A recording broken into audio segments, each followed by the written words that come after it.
10 puntuali, buonasera, ben ritrovati con Ring, la puntata in condivisione su Tele4 e TV12 come ogni giovedì sera, e voglio ringraziare i telespettatori di TV12 invece che ci hanno seguito ieri e molto per quanto riguarda l'attualità sulla città di Udine, e vi anticipo, vi ricordo, domani sera invece su Tele4 parleremo di Trieste. Oggi abbiamo, come avete visto già dal titolo, un po' dal sondaggio di oggi, due temi tra gli altri molto importanti, ed è quello dei dazi. Sono praticamente 24 ore dall'annuncio di Donald Trump che aspettavamo, forse non il 25 ma è comunque 20% per l'Europa, e quindi è un tema del quale dobbiamo per forza occuparci e che riguarderà tutti noi, le nostre imprese. Abbiamo molti servizi, a cominciare da Massimiliano Fedriga, ieri a Bruxelles ha dichiarato ancora una volta su questo tema, e vi anticipo subito altri due aspetti. Il primo è che dobbiamo parlare di sanità, e lo facciamo tutti i giovedì qui, e lo faremo anche questa sera, per due dati essenziali. Il primo, che anche oggi Riccardo Riccardi ha riferito in commissione, in particolar modo il tema del personale, quindi estremizzo, do un titolo sbagliando, ma è un po' il cuore. Costa troppo per quello che è la resa, e dopo la spiegheremo più tardi che cosa vuol dire questo dato, ascoltando ovviamente anche Riccardi un po' il dibattito di oggi. E quindi di sanità parleremo, e perché domani poi c'è la manifestazione che la CGIL ha organizzato a Trieste, in particolar modo contro il tema delle esternalizzazioni, i pronti soccorso, alcuni ospedali, alcuni settori che vengono dati al privato accreditato comunque, che vuol dire pubblico, ma non vuol dire pubblico, insomma, poi per il dibattito che si è creato, come sapete, nei contrasti delle opinioni. E questo è un altro aspetto, ma c'è un distinguo mica da poco tra i sindacati, e vi racconteremo anche questo con la conferenza stampa oggi annunciata di fatto ieri sera abbastanza in fretta e furia da parte della CISL, e sentiremo anche cosa dice la CISL. Nell'ultima parte torniamo sull'aggiornamento per quanto riguarda i minori non accompagnati. Avremo l'assessore regionale Pierpaolo Roberti, le nuove regole, i nuovi criteri che, come avete visto e sentiremo anche loro, hanno creato più di qualche reazione tra coloro che gestiscono delle cooperative in particolar modo e delle comunità di migranti e minori non accompagnati in particolar modo. Quindi avremo Pierpaolo Roberti in ultima parte. Comincio dalle donne, intanto ringraziando la regia, ma loro li presento dopo, appunto perché prima senatrice Francesca Tubetti, Fratelli d'Italia, altra donna Maria Rosaria Capozzi del Movimento 5 Stelle. Buonasera. E poi saluto Francesco Martinez del PD, che già vedete, e Carlo Bolsonaro della lista Federica. Buonasera, ben trovati a tutti.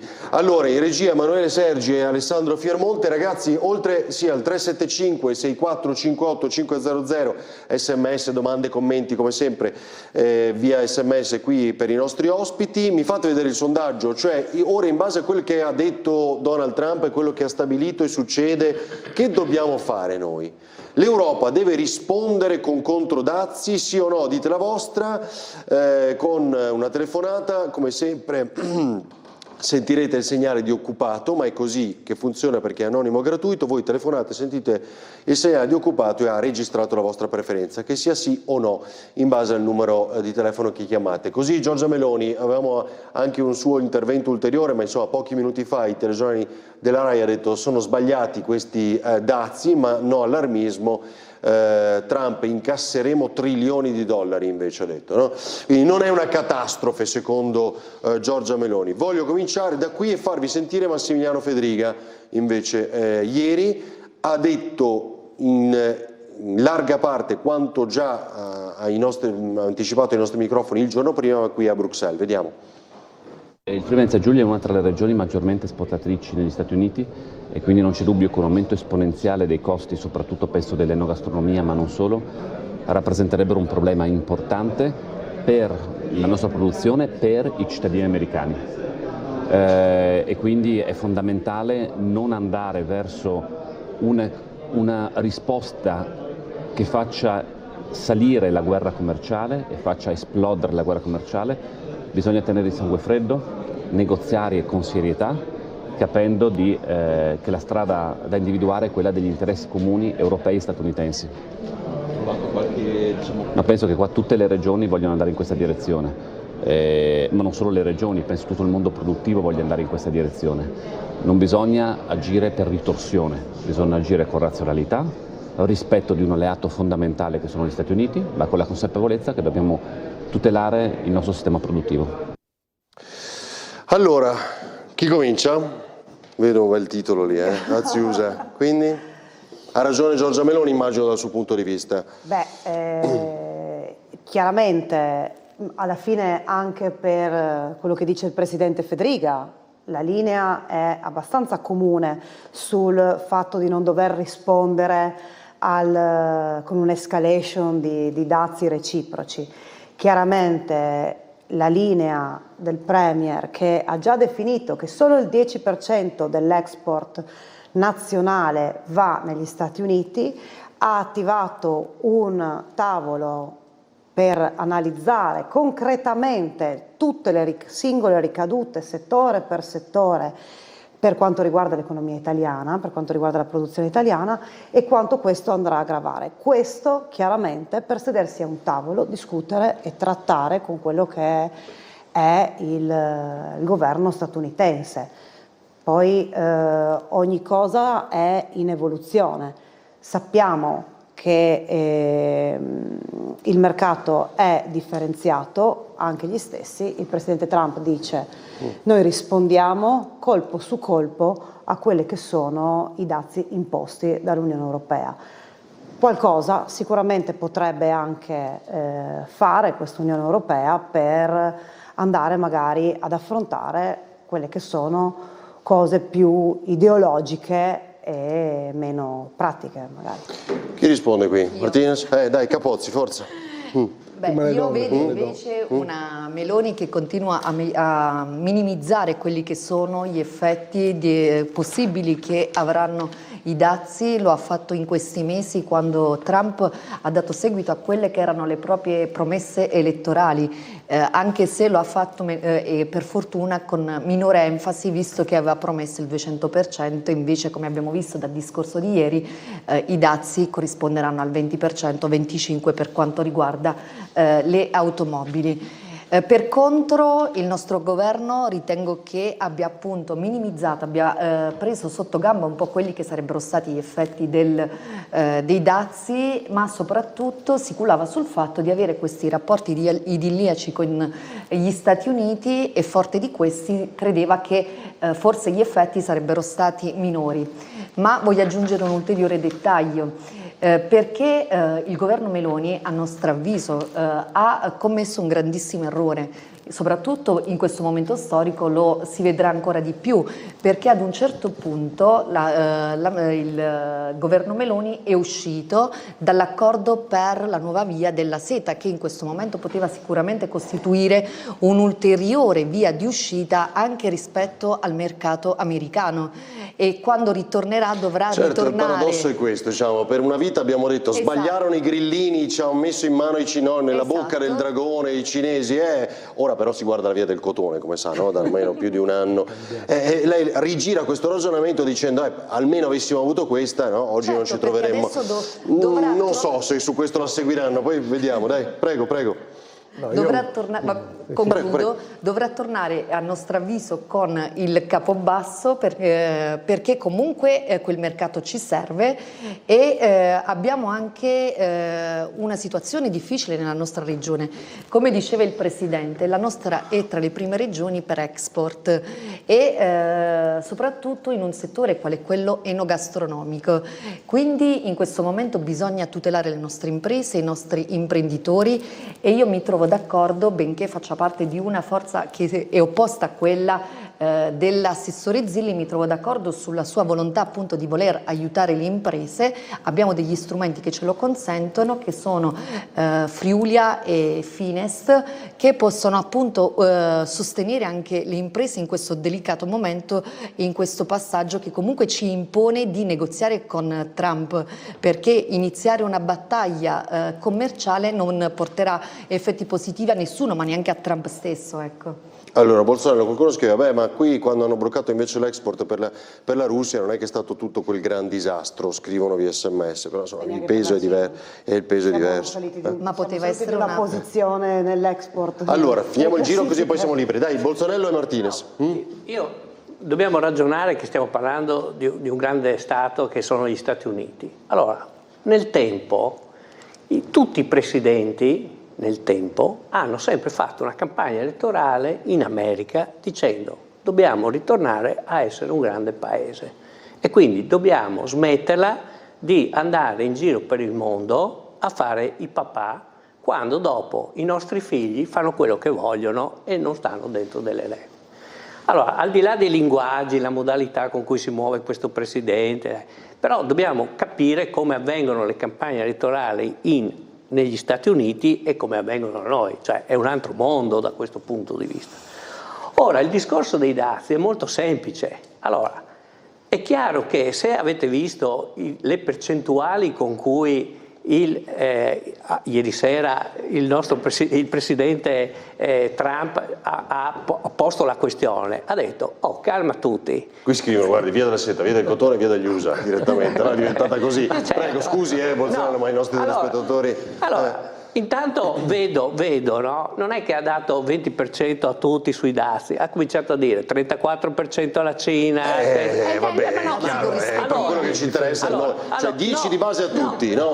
Gli interessa solo 10. Allora, ha posto una base. Allora, io, al di là della prudenza, che secondo me in questo momento è fondamentale, perché io sinceramente in questo momento non mi metterei a fare la guerra sui dazi e porre delle questioni subito su come ci si muove, tanto che siamo partiti dal 40%, ieri sera abbiamo visto che è il 20%. Cioè la risposta al sondaggio lei direbbe no?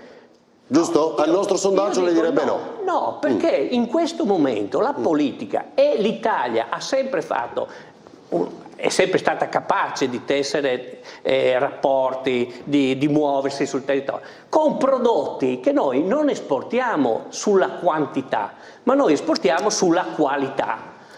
Questa è la differenza. Io però su questo seguo Bolsonaro. Allora, se lavoriamo su quello, allora quel 20% mi chiedo dove va a finire, perché noi non esportiamo la Fiat Punto, no? Noi esportiamo le grandi macchine, esportiamo la Ferrari, allora non è quel 20% che ci farà la differenza. Certo è che non possiamo subire supinamenti. Allora, apriamo un dibattito su questo, non so dove andrà a finire, ma io sono cauto. Allora, guardate, ricordo, voglio sentire Martinez, poi mi preparate a Grusti, quindi dopo siamo liberi, ne discutiamo tutti insieme, ora che abbiamo fatto un primo giro. Guarda, cito, voi ricorderete il libro di Marchionne, la storia di Marchionne, no?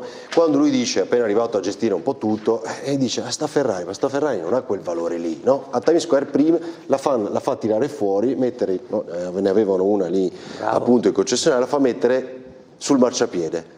Guarda qui, no? Dice ai giornalisti. Questa è una storia vera, raccontata la storia di Marchionne. Cosa succede nell'arco di 2 minuti?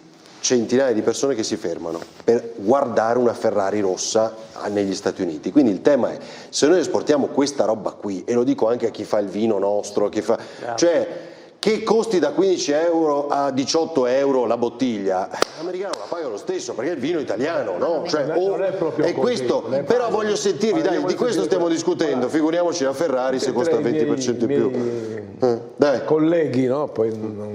Hanno parlato di un rapporto Italia-Stati Uniti, nessuno ha parlato di Europa.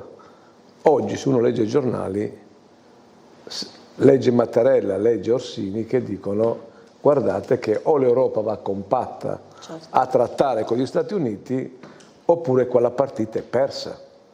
Ora mi sembra molto strano sto ragionamento, cioè i prodotti italiani eccetera, qua c'è un discorso europeo, cioè quello che sta facendo attualmente Trump, che sta cercando di sconvolgere e poi no, quello che è l'assetto mondiale dell'economia, signori miei, qua o ci attrezziamo come Europa oppure la partita, guardate che non la possiamo giocare da soli.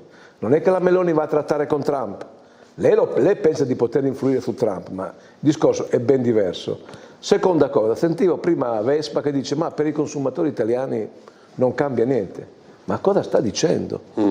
Quando il PIL oggi Confindustria lo riduce al 0,6%, ma se non esportiamo, visto che siamo un paese esportatore, e perdiamo posti di lavoro, cioè perdiamo quote di mercato negli Stati Uniti, cioè questo no? Le nostre imprese che per vendere negli Stati Uniti devono vendere col 20% in più. Su altri mercati, tu perdi posti di lavoro, signori miei, sono redditi, poi la gente non compra, quindi cioè, il meccanismo. Allora io dico, ci vuole cautela sicuramente, penso che alla fine arriveremo, no, quando comincia queste guerre, ad un equilibrio sicuramente, però la partita va giocata con l'Europa, anche per dimostrare che esiste e che non ci facciamo spaccare da uno che viene da un paese liberale.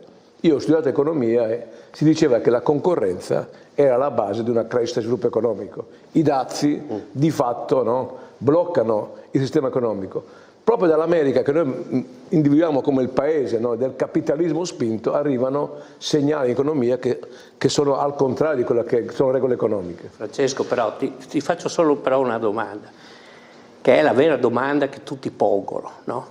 Ma quando qualcuno vuole parlare con l'Europa, che numero di telefono fa? A parte che c'è no, perché è chiaro che noi parliamo dell'Italia perché in questo momento il tema è questo, però cioè, questo allora dobbiamo rivedere anche che per qualsiasi scelta in Europa uno alza il ditino. Sì, dovrebbe essere la von der Leyen, però lo stesso Trump non è che la riconosce tanto la von der Leyen, no? Questo è il tema, dai tu metti. Allora, dice apertamente che a livello europeo c'è una delega ufficiosa alla Premier Meloni a discuterne anche, era nei giornali degli scorsi giorni, Giorgia Meloni ne discutevano di questo e comunque gliel'ho detto anche che sposava la linea e gli ho detto anche prima, quando sono intervenuta io, che nella discussione c'è un discorso europeo, perché la stessa Europa dovrebbe andare a trattare certi dazi praticamente ideologici guidati a sfavore degli americani e quindi andare a pareggiare. Ma il Green Deal non l'ha fatto, non c'è un dato italiano, europeo di 50% sul whisky, quello è vero, ci sono dei dazi attualmente che magari no. Ci sono quelli storici e ci sono quelli nuovi che magari incidono. Poi c'era la nota di ieri sera a seguito della conferenza stampa del Presidente degli Stati Uniti che diceva, poi specificava che anche sull'auto si andava a dividere tra la parte manifatturiera dell'allestimento e la parte di acciaio, c'erano due dazi differenti, no, quindi del 25 bisogna tutti e due, mi pare, no, a me risultava questo, però erano agenzie, poi queste cose magari andranno poi specificate e andranno poi lette veramente, ed è per questo, ribadisco, che il governo si è mosso già da subito, da ieri sera, da questa mattina, nella realizzazione della task force. Ma lei in cuor suo, poi vi faccio sentire a Grusti, in cuor suo si auspica che Giorgia Meloni sia l'interlocutrice americana per l'Europa o sia un'interlocutrice per l'Italia? Io ritengo che Giorgia Meloni in primis metta l'interesse del popolo che l'ha eletta, in ogni caso sempre, perché è nei suoi doveri, nelle sue responsabilità. Chiaramente se ha una responsabilità più ampia tanto meglio, cioè, insistono per togliere le sanzioni alla Russia. Trump i dazi l'ha messi all'Europa, mica l'Italia, l'ha messi all'Europa, a tutta l'Europa. Esatto, questo è il tema, no? Cioè, a meno che poi non cominci a fare la distinzione. Diceva Capozzi? Ma il tema è che in questo momento non abbiamo delle leadership forti e Trump sta giocando su questo, ecco, sul fatto che non c'è una coesione effettiva e soprattutto non c'è nessuno che possa imporsi rispetto a lui. Lui ci sta bullizzando e lo sta facendo in maniera proprio aperta, lo ha fatto anche uscendo dalle organizzazioni internazionali, l'Organizzazione Internazionale della Sanità, lo ha fatto non per quanto riguarda la sua partecipazione anche alla NATO e quindi in questo momento noi abbiamo una situazione in cui bisogna riprendere il controllo, trattare come, e in questo mi trovo d'accordo con il collega Martinez, trattare in maniera unita, perché non si può andare da soli e negoziare, ecco, perché le nostre imprese hanno bisogno di questo, di risposte. Io mi permetto di dire una cosa, dopo due concetti però ce li dobbiamo dire. Allora, che stia cambiando l'assetto mondiale È pacifico. Allora, chiaro che questa cosa impone all'Europa una revisione di come stiamo assieme. Questo è il tema. Forse l'occasione è buona. Questa è l'occasione buona. Cioè, prendiamo anche... Però dice che non deve rispondere ai dazi. Lei ha detto questo però, l'Europa insieme, certo, ma non deve rispondere. Diventerebbe una guerra. Io pongo l'altra questione. I dazi è una cosa e non rispondo adesso. Forse dobbiamo proprio ricominciare a rivedere il modello europeo. Lascia stare i dazi, come sono gli input che ti arrivano. Ma di questo stiamo che discutendo. Fiscalità unica, esercito unico, riarmo, tutte queste sono le cose di cui si sta parlando. Però l'emergenza diventa questa adesso, no? Meno male. L'emergenza è poi, rifacciamo vedere... Stavo cercando di trovare un lato positivo di questa cosa. Non so se c'è. Allora, perché no, l'unica certezza che abbiamo è che non è un'Europa, no, compiuta. Cosa dice? Un gigante burocratico, un nano politico, dice sempre la Meloni, no? Scusi, Tubetti, poi Martinez. Prego, prego. No, tra l'altro Trump ti dice apertamente sono stato buono, perché calcola nella componente del dazio che viene imposto agli Stati Uniti una percentuale molto più alta e quindi divide al 50% secondo un calcolo suo. Esatto, fanno un calcolo loro, perché anche l'IVA lo considerano un dazio. Noi subiamo un dazio molto più alto dall'Europa, quindi, no? Da lì, ne applichiamo uno solo del 20. lì il tavolo di trattative, perché bisogna capire quali sono anche un attimino il calcolo che fanno per raggiungere. Abbiamo visto che queste percentuali, secondo le diverse letture, sono analizzabili diversamente, quindi un attimino io starei un attimino più calmina, cauta. Cioè non condividete le parole della Meloni, eccole là. Facciamo rivedere, ragazzi, sbagliati ma non allarmismo. Cosa dite? Ma io non è che non mi allarmo, c'è da allarmarsi. C'è da allarmarsi. Ma sì che c'è da allarmarsi, signori miei, ma non è che noi abbiamo un'economia che sta tirando alla grande e abbiamo un debito pubblico, no, a livello della Germania. La Germania oggi si può permettere di fare 1.000 miliardi di debito, no, e finanziare il rilancio delle sue industrie, il sociale, cosa che noi non ci possiamo permettere. Noi siamo indebitati, no? E non riusciamo a fare una manovra finanziaria, 1 miliardo, 2 miliardi diventa un problema, e quindi noi come rispondiamo? Se vogliamo aiutare le imprese in questa fase di difficoltà, no? Con quale risorse lo facciamo? La Germania lo può fare, noi non possiamo farlo. Quindi noi siamo un paese, veramente, intanto siamo un paese che quando si parla di un 0,6 di crescita del PIL, signori miei, ma di cosa stiamo parlando? Arriviamo le misure che deve io so che domani mattina, cioè tutti, se avete letto i giornali, rischiamo mezzo miliardo di conti. Chiaro. Allora, su questo, non allarmismo non vuol dire facciamo finta di niente. Non allarmismo dice calma, guardiamo bene. Allora, mi sembra che è partito tutto regolarmente, perché sento Bini che dice intanto mettiamo dei fondi per le nostre imprese, è chiaro che quei fondi apriamo il tavolo con i nostri imprenditori sulle linee di esportazione, su questo e quell'altro, e se dobbiamo intervenire per aiutare il sistema in un primo periodo per vedere come andrà a finire questa vicenda dei dazi, non è vero che siamo fermi o che non abbiamo i soldi. Esatto. Li dobbiamo mettere nei posti giusti. Non mi riferivo alla regione, mi riferivo all'Italia. Fermi lì, la regione sta bene finanziariamente. Scusate, l'abbiamo seguita. Io ho colto anche la provocazione, fermi lì di Capozzi poco fa, però la via della seta, no, me lo fate rivedere, ragazzi, cioè dai, sta via della seta vado via di testa io, altro che via della seta, cioè ma perché noi vendevamo qualcosa alla Cina, cioè dai su però, dai, 2 arance, forse qualche bottiglia, ma dai, però i dati erano loro che ci riempivano di paccottaglia. Pochi istanti di pubblicità e vediamo Agrusti, a tra poco.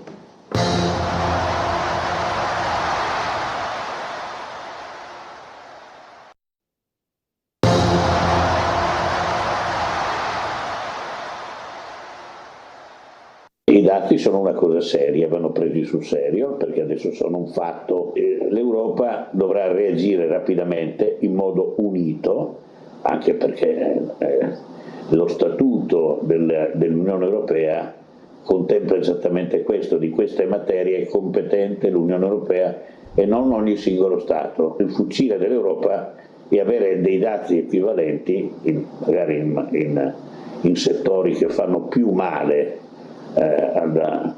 all'elettorato di Trump, in modo da costringere il tycoon a scendere a patti e a discutere, magari dicendo che compreremo più gas, più petrolio dagli Stati Uniti. Insomma, ci sono molti modi per tentare di imbastire una trattativa economica, perché la cosa più grave è che da quando Trump si è insediato i nemici dell'America sono l'Ucraina e l'Europa. E quindi io credo che dovremmo da un lato valutare, noi faremo nei prossimi giorni una riunione dei nostri industriali con il centro studi di Confindustria per far capire punto per punto cosa significa concretamente per le aziende che esportano negli Stati Uniti l'applicazione di questi dati.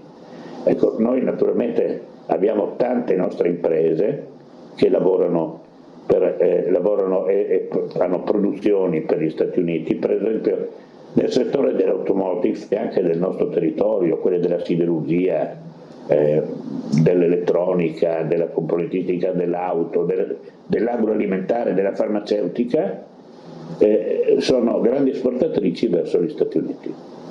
E quindi tutti questi subiranno un contraccolpo molto molto importante. Si parla di una perdita di PIL dello 0,5% su base annua, secondo me è una stima ottimistica. Ah, cioè rischiamo di perdere lo 0,5 di PIL ed è, secondo Agrusti, una stima ottimistica. Qui c'è un insulto, cosa dicono? I dazi sono la definitiva e ultima occasione per consumare prodotti italiani, basta sudditanza nei confronti di un popolo di obesi ignoranti. Insomma, dai,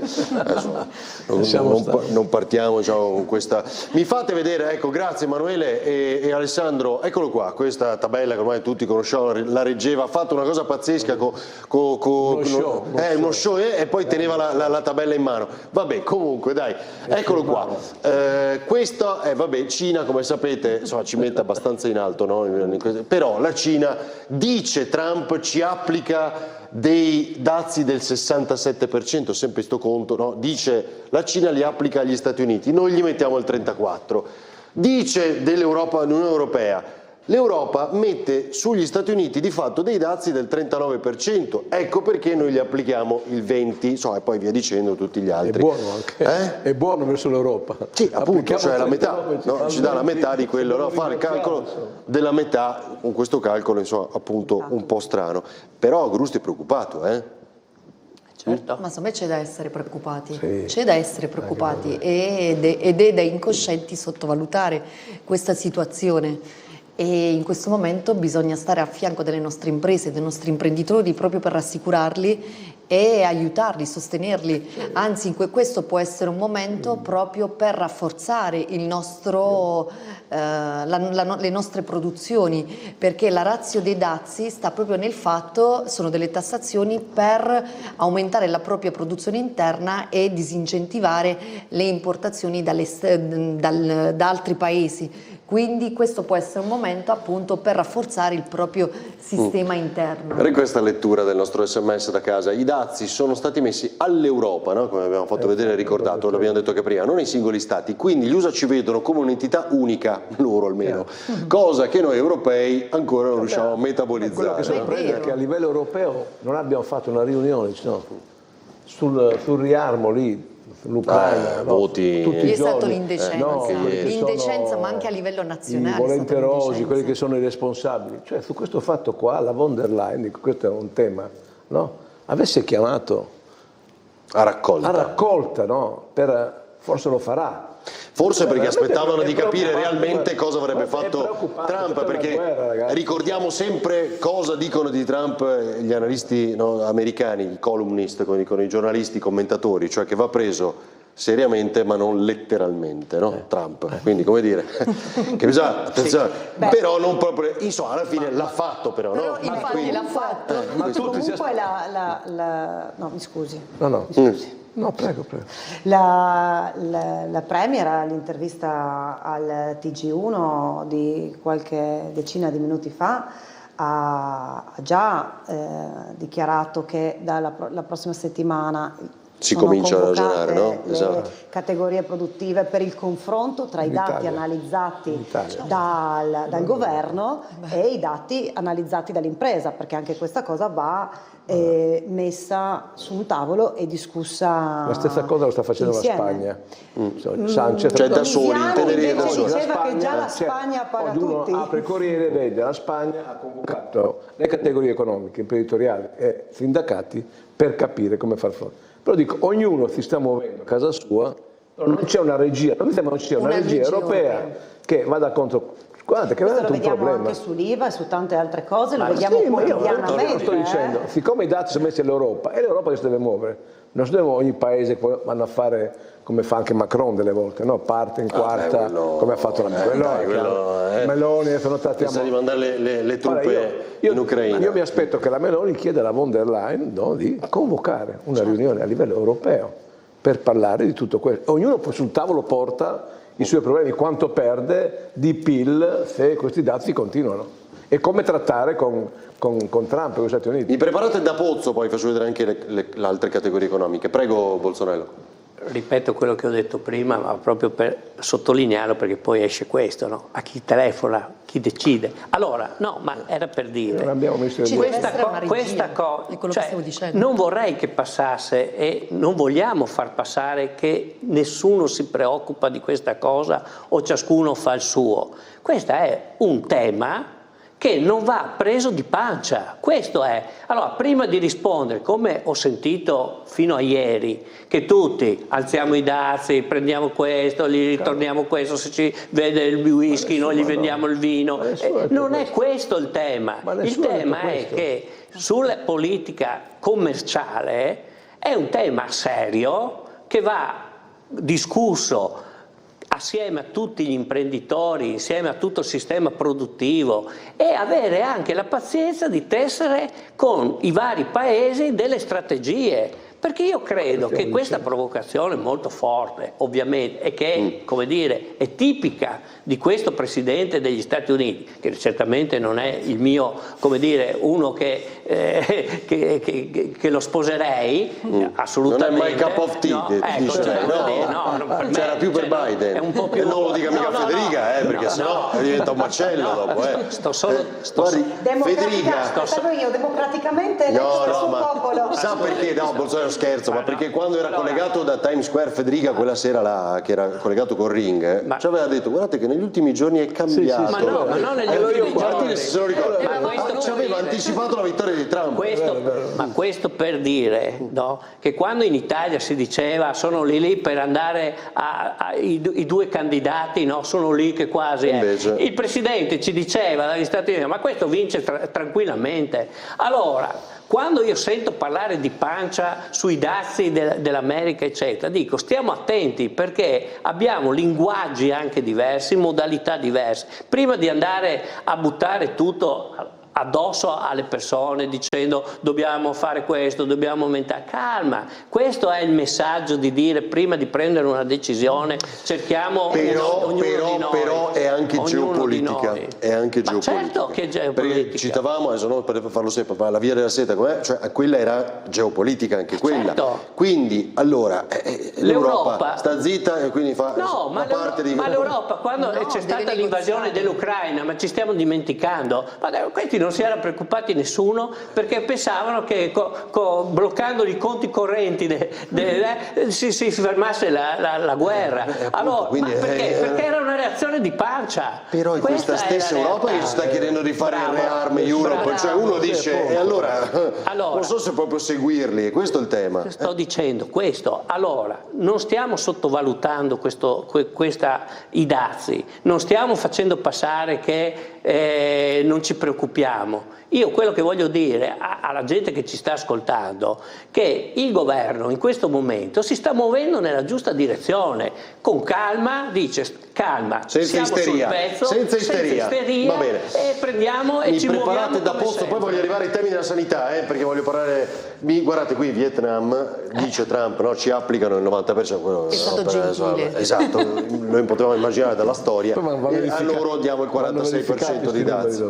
Vanno verificati sti numeri. No, quello ce l'hanno detto tutti gli economisti, cioè che i dazi, che i numeri che lui... Ma anche il nostro 39% vedremo tra 6 mesi come cambia. Vedremo tra 6 mesi, ci rivediamo qua tra 6 mesi e vedremo questi dati. Sono d'accordo, cioè però nel senso che questo 20% cambierà. La questione. Oppure diventa... Ma si arriverà. Oppure diventano 27 percentuali diverse. Questa è la nostra capacità. Questo dice, quando dice prima di buttarsi in slogan, parlare, calma, questo è il dato. Da questo dato comincia la trattativa.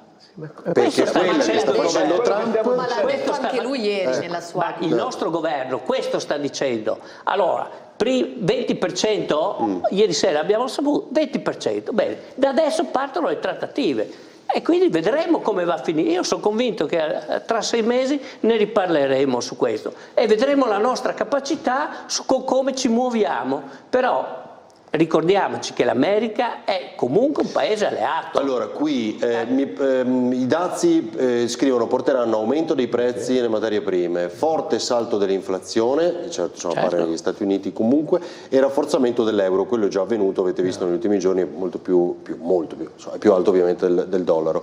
Un disastro, scrivono da casa. Mi fate sentire da Pozzo velocissimamente e poi andiamo alla sanità, dai. Vai. Ma innanzitutto aspettiamo, perché è da un mese, da quando si è insediato Trump, che si parla dei dazi, però finché non vediamo come, dove, quando e con che numeri, mi sembra che ci facciamo la testa. Detto questo, chiaramente i dazi non fanno bene, ma i dazi sono sempre esistiti, non dimentichiamocelo, sotto varie forme, dazi diretti o delle imposte indirette.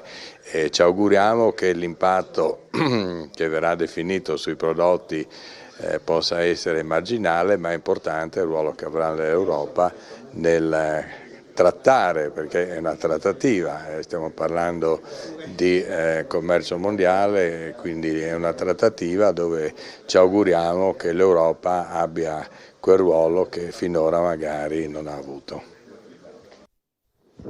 Allora, questo ve l'ho fatto sentire, era poche ore prima dell'annuncio ufficiale dei dazi, ma ormai si sapeva già per alcuni altri ragionamenti che faceva anche il Presidente, no? Anche della risposta stessa, Presidente Camera di Commercio Pordenone e Udine. Va bene, voleva aggiungere qualcosa, senatrice? No, allora, mi fate vedere, ragazzi, velocissimamente, voglio arrivare al tema della sanità, che cosa ha detto oggi Riccardo Riccardi in aula.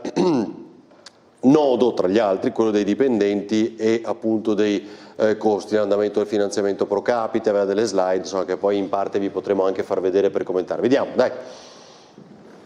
La seduta odierna della terza commissione consiliare regionale è stata chiesta dall'assessore Riccardi per presentare i dati dell'analisi dell'Agenzia regionale per il coordinamento della sanità, già sottoposta ai sindacati e che fotografa una situazione definita non coerente con i bisogni della popolazione e scarsamente razionale. Rischiamo di contrastare con difficoltà un sistema che ha una frammentazione, una dispersione esageratamente elevata, che alla fine adesso sta segnando anche i livelli di sicurezza e inevitabilmente gli esiti di vita delle persone. Rispondendo ai rilievi tecnici e non politici dei componenti della Commissione, Riccardi ha individuato il percorso da seguire, per altri versi già tracciato. Se non daremo corpo con decisioni forti che inevitabilmente possono produrre anche delle contestazioni, come sta avvenendo, e come abbiamo fatto con la rete oncologica regionale, a manovre di organizzazioni importanti, che non significa chiudere strutture ma significa qualificarle, noi vedremo la spesa continuare a crescere e i livelli essenziali di assistenza a ridursi. Frammentazione del sistema, fuga verso altre realtà, difficoltà di reclutamento infermieristico e per altri aspetti una sorta di difesa campanilistica di realtà comunque eccellenti ma piccole. Questi sono alcuni degli elementi che secondo il report ARCS condizionano pesantemente il sistema. Io lo dico da alcuni anni, oggi è voluto venire a rappresentare i dati oggettivi che lo provano. Quindi non significa avere preconcetti di differenze tra le collaborazioni e le alleanze che devono essere fatte dal sistema del terzo settore al privato accreditato per contrastare la fuga che ci viene drenata da altre regioni italiane proprio attraverso la flessibilità gestionale del privato accreditato. Significa fare il pubblico a tutto titolo, governando i processi e dando le direzioni e il controllo, e garantire comunque attraverso tutti questi sistemi le cure universali e gratuite alle persone. Conseguenza della frammentazione e della dispersione dell'offerta. Con Emanuele Sergi e Alessandro Fiermonte vi faccio vedere alcune di queste slide. Dobbiamo spiegare come sempre perché lo capisca io e quindi lo possono capire tutti a casa. Dicevo l'andamento finanziario pro capite, trend 2015-2023, questo Bolsonaro lei mi aiuterà di sicuro, cioè abbiamo una spesa, posso dire una spesa? È la prima grafica, no? Cioè spendiamo pro capite, tema sanità, più della media nazionale, giusto? Sì. Il trend dal 2015 al 2023. Certo. 2 miliardi 2,73, la media è 2 miliardi 2,14, vabbè insomma, no? Però andiamo pure avanti Emanuele con alcuni altri dati se ci sono. Questo è quello sui LEA. Siamo essenzialmente cosa dice un po'? Questo è l'andamento dei LEA, è interessante vedere livelli essenziali dell'assistenza, sì. No? Ma è interessante vedere come la prevenzione, no? Cioè che è quello della prevenzione, quella blu, no? Sì. Si riposiziona sempre e diventa parte strategica della programmazione. L'area distrettuale. C'è il Covid, ecco. Infatti. 21 c'è il Covid. La stessa cosa nel 21. Cioè quel picco del 2021 è il Covid. Sì, ma non a caso, se vedete, è tornato all'81. Quindi noi siamo tra le regioni che sulla prevenzione sta investendo molto, perché stiamo spostando, lo slogan dell'assessore è un po' meno ospedali, in maniera provocatoria, e più territorio. Sull'area distrettuale. Cosa vuol dire area distrettuale? Però questo lo devi spiegarlo a me. Territorio. Tutta la parte territoriale, i medici, medicina generale. Ma cosa sono cioè che stiamo mantenendo l'andamento degli indicatori di quali risposte noi stiamo dando sui livelli essenziali di assistenza ospedaliera, guardi là. Certo. Allora, me la metti a pieno schermo. Eccola lì. Da diciamo 80.6 scendiamo a 74.1 certo. 2020 certo. Covid. Al 78. Saliamo a 78.2, scendiamo sempre fino a 73. Certo. Stiamo scendendo. Quella grigia? Certo. Perché? Perché? Meno ospedale, più territorio, quello che diceva lei prima? Perché con la frammentazione, se dopo guardiamo le altre, andiamo avanti allora. Sì. E guardiamo una diapo che è molto interessante. Quale? Adesso gliela dico, che è proprio oggi ci siamo questo però è incidenza la 14, percentuale. Guardiamo la 14. Però questo è il nodo, no? L'incidenza del costo del personale sulla spesa sanitaria. Dopo ci dobbiamo tornare per qui, dare no? una risposta. Certo, la 14, Emanuele, dai. Guardiamo la 14. Solo perché chi è a casa può fare una cosa che è più unica che rara, cioè vedere quello che è successo in Consiglio regionale con delle slide, guardiamo speriamo la 14, un po' più chiare. Se è possibile. Qui Emanuele, aspetta, togliamo questa inquadratura, Alessandro, forse. No, perché spiega. Confondendo eccessivamente. Questa? No. Spiega i LEA sugli ospedali. Eccola lì. Questa? Quella, sì. Mamma mia, questa me la devi spiegare. Questa è bellissima. Presenti medi giornalieri. Questa è bellissima e vi dà l'idea di come veniamo misurati, no? Allora, questa è quante persone mediamente stanno dentro gli ospedali. Cioè letti però, letti occupati, non pronto soccorso. Quindi mediamente all'ospedale. Allora, se vediamo quando si dice la frammentazione. Non può essere letti occupati, Non può essere letti occupati. Aspetta, questa è la capacità media dei letti che vengono occupati negli ospedali. Allora ci dice ospedale Catinara Maggiore 563, ospedale di Udine 1015, ospedale Pordenone 372. Questi sono i famosi hub. Ma può essere che includa gli accessi pronto soccorso? No. Ma no, cioè, è chiaro che dopo passano attraverso tutto. ma no, ma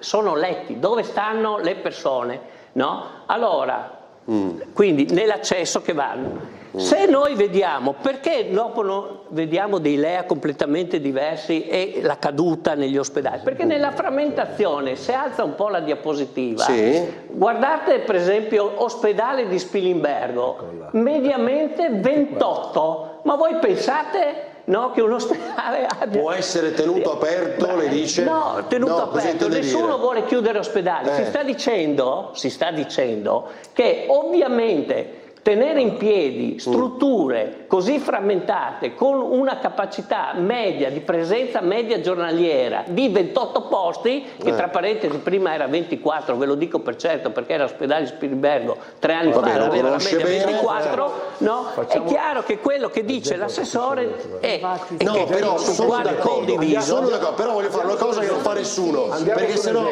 qua questi sono numeri che oggi ha dato l'assessore Riccardi, quindi vorrei che li commentassimo, perché è una fotografia della nostra sanità, quindi mi interessa che la spieghiamo, poi le spieghiamo altre. Un esempio, facciamo capire alla gente. Sì, dai. Se vediamo quella linea più lunga è Udine, 1015. Ora, io ho detto, ma poi anche Riccardi ha convenuto, che Udine è un ospedale hub che è troppo carico di attività chirurgica che dovrebbe di fatto smistare sugli ospedali, cioè Udine faccia San Daniele, la Tisana, per dire Palmanova, certo, giustamente la ma migliori in termini di servizi territoriali, valorizzi gli ospedali hub, SPOC, dai un servizio più vicino al cittadino, perché il cittadino si arrabbia quando per un intervento minore tu lo mandi a Tolmezzo o lo mandi a Trieste, dico io da Bicinicco, dico un paese della Bassa Friulana. Quando invece ha un intervento oncologico, se tu lo mandi anche a Milano, il cittadino è felice, perché cerca il posto dove lo possono guarire meglio. Allora dico io, Udine ad esempio è appesantita e quindi non dà risposte efficienti, tempi lunghi. Allora il tema è quello della specializzazione degli ospedali SPOC. Alleggeriamo Udine, lo specializziamo sulla chirurgia e diamo agli ospedali di rete quella che è la chirurgia più, meno pesante, chiamiamola, io la chiamo spicciolo perché non so bene. Questo è un tema. È come dire, l'urologia sta a Gorizia, che poi è un altro tema di cui abbiamo parlato molto. Allora, fermi, ho la pubblicità. Vorrei che continuassimo a spiegare, so che confondiamo, però secondo me sono difficili, però le spieghiamo, per quello se le posso capire io veramente le capiscono tutti. Allora, pochi istanti di pubblicità e prepariamo un altro paio di slide e ne commentiamo insieme, a tra poco.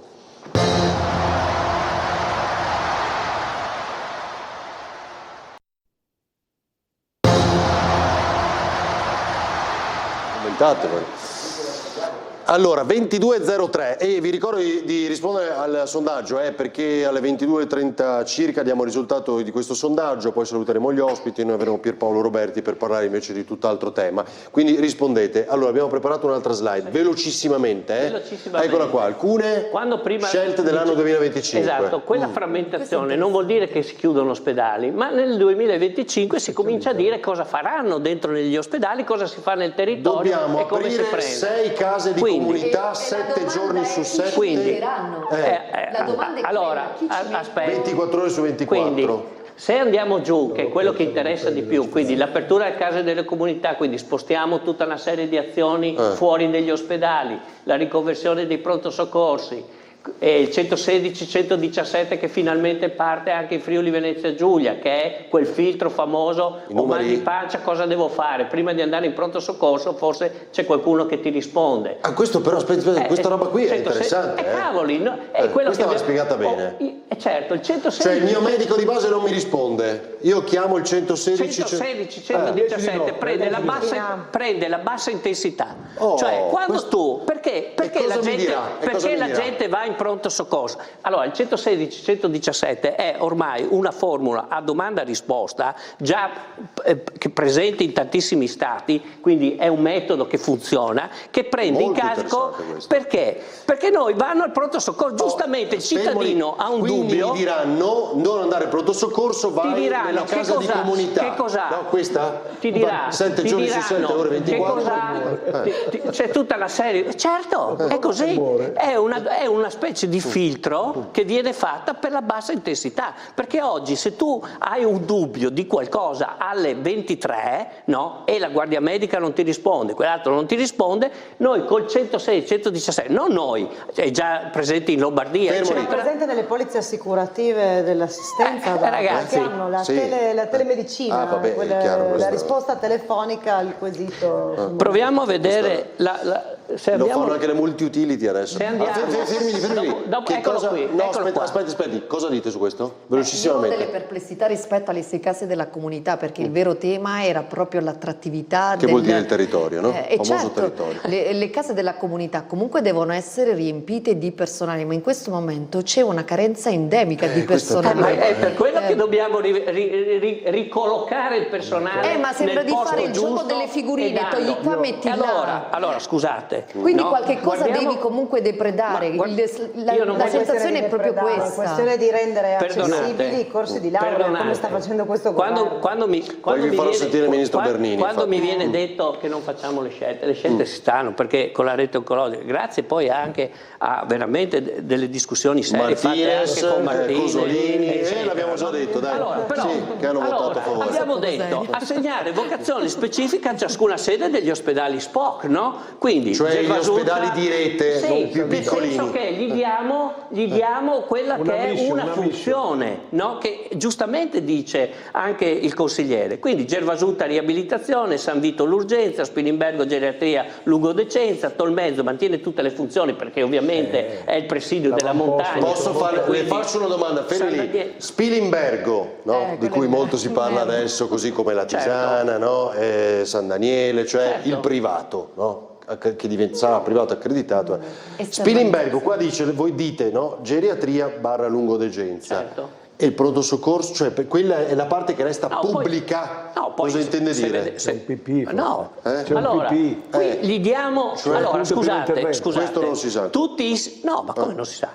Tutti i sistemi sanitari e tutte le strutture oggi non sono interamente pubbliche, è a gestione pubblica. Ma il personale che ci lavora dentro abbiamo pubblico e privato. Le ambulanze è anni e anni che una parte, chi le gestisce? Croce Rossa, Croce Verde, questo, quell'altro, le pulizie, tante cose vengono esternalizzate. Dopo, quindi quando noi parliamo di Spilimbergo, no? È il governo che interessa di quale funzione lì dentro li facciamo, mettiamo. Li facciamo fare, e quindi questa cosa nella riorganizzazione che la consigliera Capozzi dice, no? Attenzione che non avrete il personale, ma questo lo sappiamo benissimo, non serve. Ma infatti farete il gioco delle figurine. Ma se tu non riorganizzi la frammentazione degli ospedali e li rendi operativi e non frammentati, tu recuperi risorse. Vorrei sentire. Vediamo il ministro Bernini. È una battuta brevissima, perché abbiamo chiesto ovviamente la sera in cui era il Crodi Aviano e poi è andata a Pordenone. Avete aperto, diciamo, avete tolto il numero chiuso a medicina, no? C'è una selezione dopo 6 mesi, va bene? Diciamo così. Qual è stata la reazione dei 2 rettori? Adesso Pintone è stato eletto a Udine, nuovo rettore ieri, e di Lenarda a Trieste. Adesso avremo le aule piene, sarà un macello da gestire. Ma come? Abbiamo detto che mancano i medici, dobbiamo fare laurea. Manco qui. Dai, fatemi sentire, ce l'hai la Bernini? Non mancano medici. Aspetta, che Bernini numero chiuso medicina. Non mi ricordo se è questo, Bernini numero chiuso medicina, vai. Molti rettori invece, rimanendo sempre in tema di medicina, hanno espresso una certa preoccupazione in merito anche all'abolizione comunque del numero chiuso all'interno della facoltà, perché manifestano una carenza di aule e poi anche di un futuro magari problema di personale, di disoccupazione. Qual è la sua posizione in merito? È un po' complicato mettere tutto insieme, non abbiamo ancora cominciato. Io preferisco, mettiamola così, alle aule vuote di cui si stanno lamentando adesso alcuni rettori, anzi molti rettori, perché stiamo vivendo non un inverno ma una glaciazione demografica, preferisco le aule piene. Quindi se riempio le aule ai rettori sono convinta che non se ne lamenteranno, ma saranno solo contenti, perché le aule vuote sono molto brutte. Fermo lì. Senatrice Tubetti, cioè come dire, le aule sono vuote, quindi pochi laureati, meglio riempirle, dopodiché il neorettore di Udine invece ieri ha risposto, ma con la didattica durante il Covid, no? la didattica a distanza si è riusciti a fare tutto, cioè il problema è che le aule troppo piene diventa un problema di apprensione, di apprendimento, scusate, di studio e via dicendo. Cosa pensa lei? Che non credo sia un problema neanche su cui neanche aprire una discussione sulle aule troppo piene. Sappiamo che c'è una disaffezione, c'è una serie di problematiche da sommare, una disaffezione anche forse data dalla difficoltà iniziale e da certe mancanze di fiducia nel sistema che aveva visto tanto non passerò mai, tanti ragazzi dire tanto non passerò mai. Invece questa cosa dà la possibilità a tutti di avere una formazione di base nei primi 6 mesi, è un merito se in questi primi 6 mesi io riesco a assimilare, riesco a fare, riesco anche a superare questo esame, al pari di tutti quanti gli altri che si sono formati in questi 6 mesi. Questo era già nel programma elettorale del 2022. L'avevamo messo, è una battaglia storica del centrodestra, questa sul numero chiuso alle facoltà collegate a medicina. Inoltre la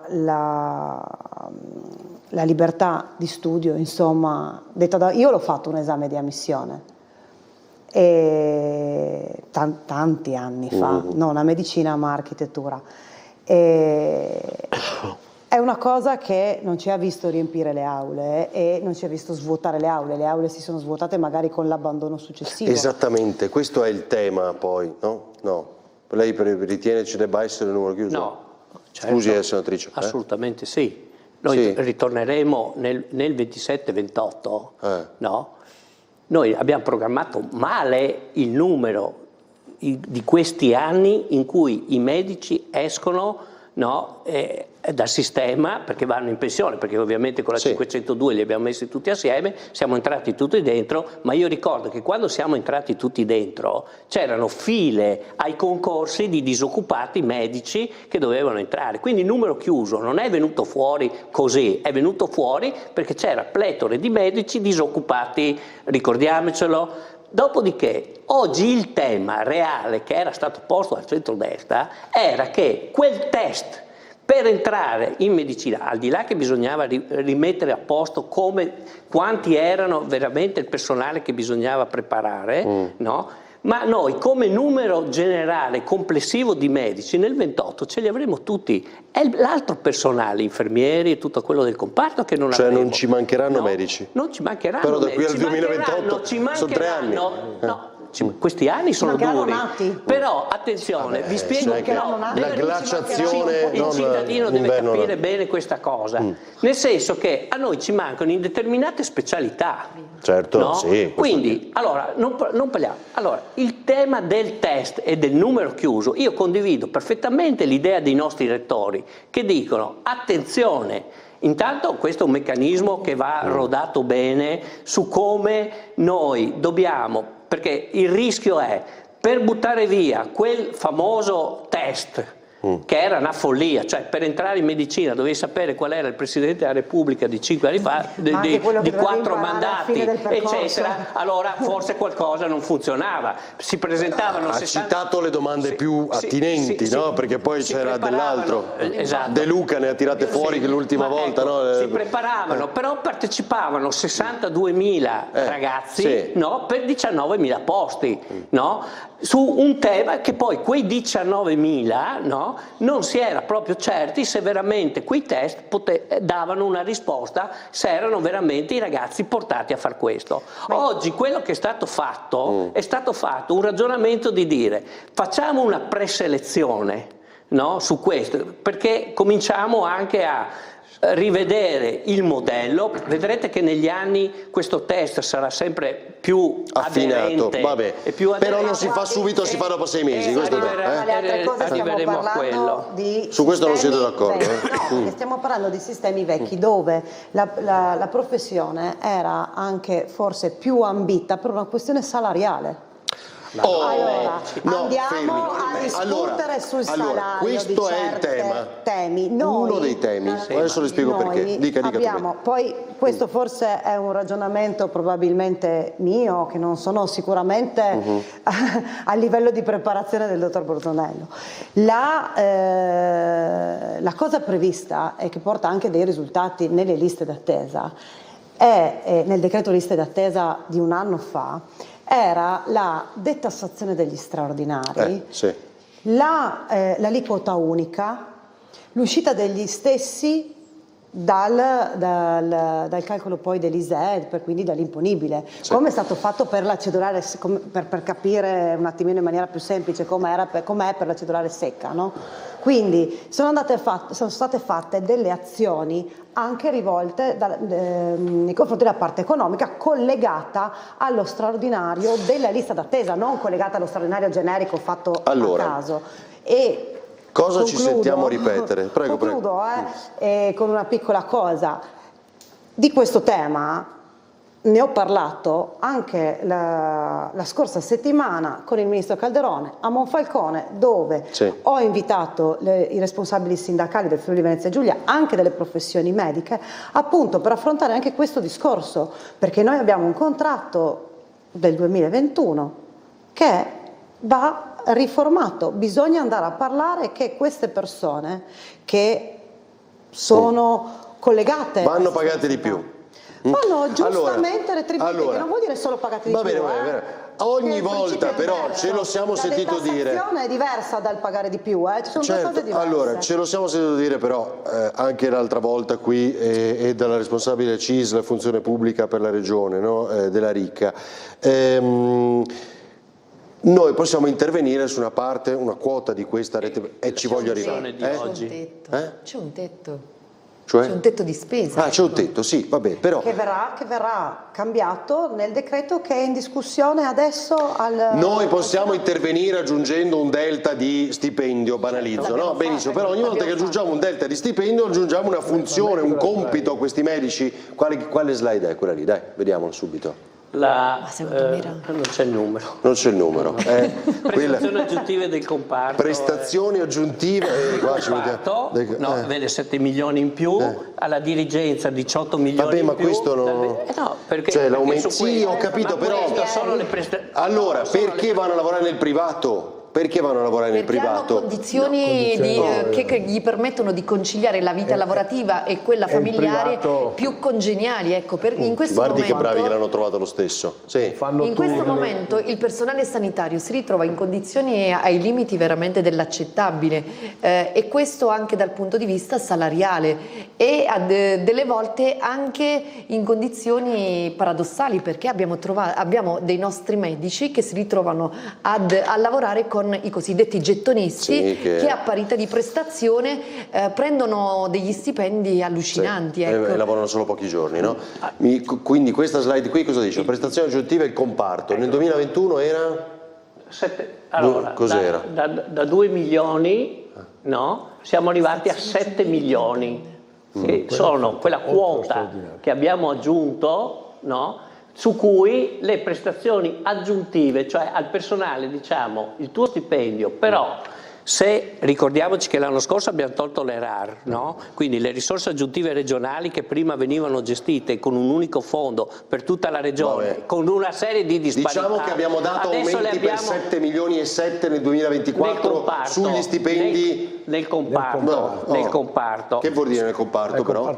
Il comparto vuol dire le 27 professioni sanitarie, cioè vuol dire infermieri, questo e quell'altro. Perché possono fare di più? Per la dirigenza, cioè la parte medica, sono 18, anche il sottoscritto prende sui 18 milioni 663. Quindi qui non è neanche più un discorso solo di risorse, è proprio un ragionamento invece di responsabilità su determinate linee di lavoro dove nessuno vuole andare a lavorare. Quindi il discorso della retribuzione con i sindacati, che oggi si è aperto il tavolo, non è solo per dire aumentiamo a tutti. Noi dobbiamo fare in modo che quelle specialità o quei lavori in pronto soccorso dove non vuole andare nessuno, dalle altre parti, questi devono essere le risorse aggiuntive che noi diamo a chi effettivamente sta lavorando in condizioni rispetto a parità di collega molto più pagati e con orari definiti, diciamo così. E questo si fanno in questa frammentazione che abbiamo degli ospedali. In questa roba qui che lei dice c'è anche il fatto del medico che non vuole andare in un punto parto perché i parti sono pochi ed è pericoloso, esempio, o perché c'è poca casistica, professionalmente, perché? Però lo condividete questo, cioè nel senso che con Martini bisogna il piano oncologico, la rete oncologica, perché con alcuni consiglieri di minoranza come Martini e altri ci siamo trovati? Perché questa è la questione. Quanto dobbiamo pagare ai medici del pronto soccorso che non ci vogliono andare a lavorare al pronto soccorso? Ma quello che stiamo cercando, gli stiamo dando tutti i soldi che è possibile dare. Cioè, comunque vogliono andare al privato. Ma non vanno nel pronto soccorso del privato. Non so se ci siamo reso conto. Allora, quello che stiamo facendo è che a un certo punto tu devi dare una risposta al cittadino. Ok? Se con le risorse pubbliche, con il numero che non hai più di personale perché non ce l'hai, no? A un certo punto quelle funzioni tu in parte tenti di riorganizzarle e poi trovi, se qualcuno ti dà quelle funzioni, te le copre, tu le devi prendere. Ma noi stiamo discutendo del sanità, del privato accreditato, pubblico, degli ospedali e dei pronti soccorso di quegli ospedali lì di cui stiamo discutendo in queste settimane, Latisana, Spilimbergo, sì, ma guardate che quando parliamo del pronto soccorso di Latisana, il famoso pronto soccorso, solo il primario è dipendente, pubblico, tutti gli altri sono tutti privati, ragazzi. Preparate la CISL di oggi. I privati come li abbiamo visti negli articoli di oggi, dove abbiamo visto che non sempre sono in perfette. Lasciamo questa cosa. Allora vediamo come va a finire.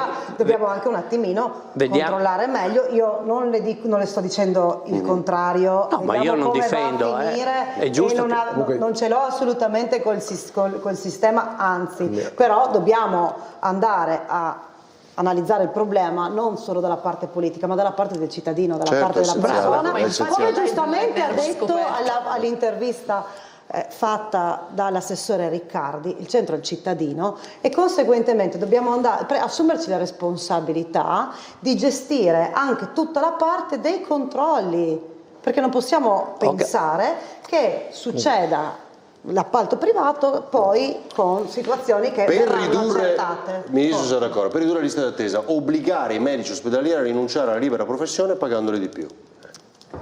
Intramenia. Ma questo è un contratto nazionale su cui posso anche essere d'accordo su questo, ma il contratto nazionale, se domani mattina fate quella proposta lì in qualsiasi posto, domani mattina non si muove nessuno. Oggi ho posto un problema. Non si muove nessuno. Nessun medico si muove. Se noi togliamo questo ragionamento che è fuori delle loro 38 ore, perché ci sono i contratti, il contratto è nazionale e ti dice tu dai 38 ore, a parte i medici di medicina, oltre le 38 ore, no, tu puoi fare l'intramedia, extramedia, la libera professione. Lei vuole dire, scusi Martinez, perché devo capirla io, cioè lei dice, se noi togliamo l'intramedia che praticamente fa il privato all'interno dell'ospedale, no? Basta, è ancora peggio. Ecco, cioè si fa le 38 ore e va a casa. Certo. Non è che dà di più, questo vuole dire. Ma però Latisana, pagandoli di più ma anche. Ma non è una questione di costi. Di oggi. Non è una questione di costi. Ma non si sta ponendo il problema dell'efficienza. Infatti, c'è un problema di produttività. Allora io ho posto un problema oggi,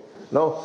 Perché qua nessuno parla se effettivamente l'organizzazione del settore della sanità, quindi del settore ospedaliero, è effettivamente in linea con certi criteri di efficienza e di efficacia. L'ho detto anche, ci sono ormai delle professioni che sono ormai cristallizzate, sono standardizzate, dove io penso che, e questo è un problema chiaramente nazionale, sindacale, eccetera, attività che fanno gli infermieri, la parte più, direi, meno qualificata, potrebbe essere fatta anche dagli off. Come ci sono lavori che fanno i medici che potrebbero essere fatti, è un problema, però questo, signori, sono così liberi risorse che puoi mettere poi sul territorio. Altrimenti sul territorio con chi ci vai? Sì, ma non è il Giulia che può fare questo, perché su questo c'è anche un governo che ci prova a farlo con un'opposizione che dà contro a prescindere, a differenza sua. No, io non do contro a prescindere. Guardate, io non sono uno che dà contro a prescindere. Fatemi sentire la CISL. Oggi, domani, ricordo, va in piazza invece la CGIL con i comitati, una manifestazione regionale a Trieste. Dai, CISL. È esagerato dire che il tema della sanità ha spaccato un pochino il mondo sindacale?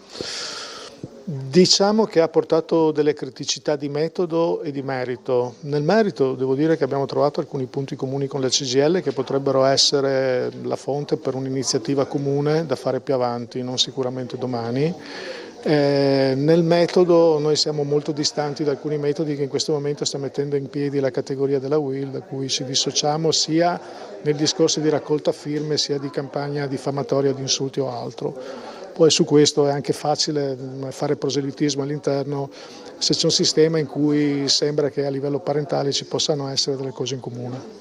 La CISL non aderisce alla manifestazione indetta dalla CGIL a Trieste, pur lasciando liberi gli iscritti di partecipare. Lascia aperta una porta a future collaborazioni, la chiude invece alla UIL. Il tema, già di per sé complesso della sanità, complica e inasprisce i toni anche nei rapporti tra sigle sindacali. Sanità che presenta ancora molti nodi strutturali da sciogliere, secondo la CISL, dal rapporto tra territorio e ospedali alle liste d'attesa al personale. Adesso noi vediamo che i giovani preferiscono andare o all'estero o nel privato convenzionale o convenzionato oppure fare anche la libera professione. Contestualmente però stiamo perdendo anche risorse storiche, quindi personale che da tantissimo tempo lavora nel pubblico e che è una risorsa, e dobbiamo trovare degli strumenti insieme alla politica e alle istituzioni per una valorizzazione delle professioni infermieristiche e non solo, anche con un welfare. Infine, la proposta di trasformare gli ospedali periferici in case di comunità. Dagli ultimi dati Agenas, noi come Friuli Venezia Giulia siamo ancora a 0, quindi la nostra proposta è: perché non trasformare questi ospedali periferici dove c'è già anche una parte di personale, non tutti perché mancano, e quindi partendo proprio da Spilimbergo come case di comunità.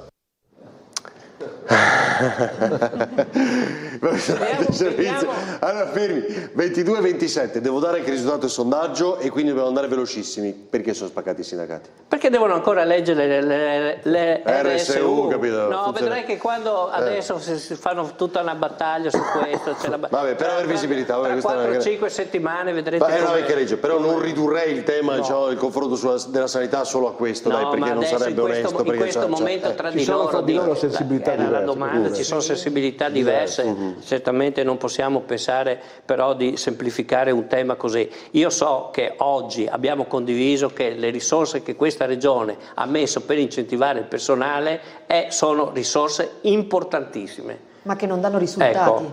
Beh, i risultati delle operazioni del governo si hanno. Ce l'ha con te, ce l'ha. Ah, sì? No, con il Movimento 5 Stelle che c'è sempre solo no tutto, scrivono. Non è così. E Tubetti diceva? Che comunque certi dati, certi miglioramenti li abbiamo anche dalle operazioni fatte dai decreti del governo, cioè finalmente noi abbiamo, non perché faccio parte della maggioranza, ma è oggettivo, sì, e abbiamo anche, in merito a quello che abbiamo delle criticità che ereditiamo da tempo e almeno ci abbiamo messo mano e stiamo andando avanti nonostante le critiche di un'opposizione che aveva 10 anni per non fare le liste d'attesa e ce li ha lasciati nella verità a doverla gestire noi. Questa è un'opinione. Comunque, volendo precisare una cosa, appunto parlando di liste d'attesa e appunto parlando del decreto di liste d'attesa dello scorso anno, si prevede anche l'utilizzo delle attività della libera professione intramuraria per il sistema privato accreditato, oltre al di fuori degli contratti vigenti. Quindi anche su quello c'è un'operazione fatta, ci sono delle risposte date e ne avremo anche altre, perché comunque stiamo lavorando giorno per giorno sia sulla prevenzione, sia sull'aumento della prevenzione, al di là poi delle fake news che magari non dicono i nostri colleghi questa sera, ma leggiamo su altri giornali. Mi permetto solo di dire una cosa: attenzione a correre dietro alle prestazioni di cura e basta, perché questo ci porta oggi a un aumento da un anno all'altro del 44% in più di prestazioni che ci vengono richieste al sistema sanitario regionale. Me la deve spiegare, cosa vuol dire? Vuol dire che le o è cambiata l'epidemiologia della nostra popolazione, cioè, o c'è un boom che noi più continuiamo a buttare soldi sulle prestazioni, no? Evitando, più mettiamo soldi lì e guarda caso più aumenta la domanda e l'offerta. Che è un po' però una risposta anche a quello che diceva lei. Cioè se noi mettiamo 1 miliardo per abbattere le liste d'attesa perché tutti chiedono 10 milioni abbiamo messo come regione, assestamento diventa ancora di più la richiesta di quella TAC.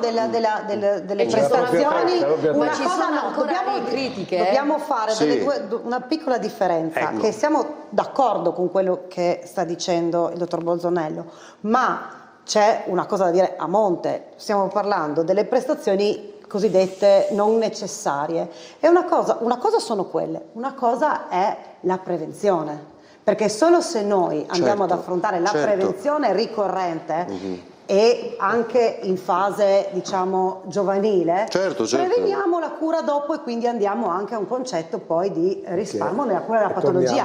Poi c'è un'altra cosa che penso sia, interpreto le parole da ignorante, diciamo così, quello che voleva dire, diciamo, il concetto di ipocondriaco nel cercare la continua. Eccomi qua. Siamo in due. Siamo in tanti. Va bene, qua il tema. Scusi Martinez, non volevo. Cosa diceva? No, dicevo, torniamo sulle risorse. Più prevenzione, più territorio. Ma medicina territoriale che faccia da filtro, ecco, e non faccia arrivare. Sapete qual è il tema? Sapete qual è il tema? Che poi il rischio che quella slide che ci avete fatto vedere, molto interessante prima, il 116-117, non ho il medico di base, poi c'è il tema assumiamoli o meno, ma mi sa che ogni giovedì parleremo di sanità qui, quindi no, è ovvio. Quindi chiamo il 116 o il 117, ho un mal di pancia, che devo fare? Mi rispondono, mi dicono può andare là, può andare là. Dopodiché il rischio è che un buon 50% almeno a pronto soccorso ci va lo stesso. Esatto. E questo dobbiamo metterlo in conto, no? Poi lì facciamo una trasmissione su questo. Dobbiamo farla, organizziamo. Se vanno alla domenica o al lunedì per farsi il certificato medico per non andare a lavorare al lunedì, sto estremizzando questo dato, perché poi alla fine, no, è sempre quando tu dai una verifica, no, tu devi a un certo punto. Abbiamo condiviso, e tutta la parte scientifica dice: guardate, noi viaggiamo da 40 a 60% di prestazioni inappropriate rispetto ai LEA. Dopodiché uno, se vuole andare a farsi prestazioni ogni giorno, cioè cosa vuol dire? Che stiamo esagerando a prescrivere, il medico di base prescrive troppo. Vabbè, ma questo l'ho detto settimana scorsa col medico di base, l'abbiamo detto con Piga ieri sera, della CGIL, però il tema è: non possiamo scaricare tutta la colpa sui medici di base, è vero che magari loro non fanno una scrematura opportuna. Però il dibattito che c'è oggi in Parlamento, sulle richieste del cittadino, oggi in Parlamento si sta ragionando che il medico di medicina generale, le funzioni che svolgeva 15 anni fa e le funzioni che vengono svolte adesso con tutte le specialità, no, è completamente cambiato. E se è 20 anni che diciamo cerchiamo di unirli, mi deve aiutare. Di farlo, Riccardi viene qui ogni mese. Facciamo un'intervista lunga, parliamo. Dobbiamo organizzare. Lo so, dobbiamo organizzare con lei, con Riccardi, con i sindacati, cioè dobbiamo fare un confronto, perché secondo me è il momento di farlo. Bene, vero, sulla sanità. Grazie alla senatrice Tubetti. Carlo Bolzonello, Francesco Martinez, Maria Rosaria Capozzi. Il sondaggio, ragazzi, ho visto che non me lo stavate ricordando. Allora, l'Europa deve rispondere con contro-dazi, no per il 61,1%. Vince il lodo Bolsonello. Certo. Avete visto? Ma era il lodo di tutti. Pochi istanti pubblicità e sarà Pierpaolo Roberti. Parliamo di minori non accompagnati.